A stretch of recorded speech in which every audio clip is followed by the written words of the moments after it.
Bollywood superstar Ranbir Kapoor की mega thriller action film animal ने box office पर अपना राज बरकरार रखते हुए 600 करोड़ से जायद का बिजनेस कर लिया। भारतीय मीडिया के मुताबिक 1 दिसंबर को रिलीज होने वाली रणबीर कपूर की फिल्म एनिमल ना सिर्फ भारत बल्कि पूरी दुनिया में बॉक्स ऑफिस पर हुक्मरानी कर रही है। एक्शन फिल्म ने एक और संगे मील अबूर कर लिया है। एनिमल ने 1 दिसंबर से अब तक पूरी दुनिया में 600 करोड़ से ज़्यादा की कमाई कर ली। संदीप रेड्डी वांगा की हदायतकारी में बनने वाली इस फिल्म में रणबीर कपूर, अनिल कपूर, बॉबी देओल और रश्मिका मंदाना समेत दीगर अदाकारों को कास्ट किया गया।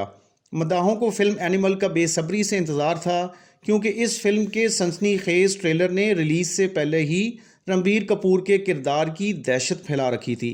ट्रेलर में रणबीर कपूर को बेरहमी से कत्ल करते हुए दिखाया गया था। 600 करोड़ का संगे मील अबूर करने पर एनिमल के फिल्म साजों ने अपने ऑफिशियल इंस्टाग्राम अकाउंट पर खसूसी पोस्ट शेयर की, जिसमें उन्होंने बेपनाह मोहब्बत के लिए मद्दाहों का शुक्रिया अदा किया। याद रहे कि एनिमल में रणबीर कपूर के मुकाबले में बॉबी देओल ने विलन का किरदार अदा किया है, जबकि रश्मिका मंदाना ने फिल्म में खातून अदाकारा का मरकज़ी किरदार निभाया है। इसके अलावा अनिल कपूर एनिमल में रणबीर कपूर के वालिद के किरदार में नजर आए। फिल्म को 1 दिसंबर को पूरी दुनिया में 5 ज़ुबानों हिंदी, तेलुगु, तमिल, कन्नड़ा और मलयालम में रिलीज़ किया गया था।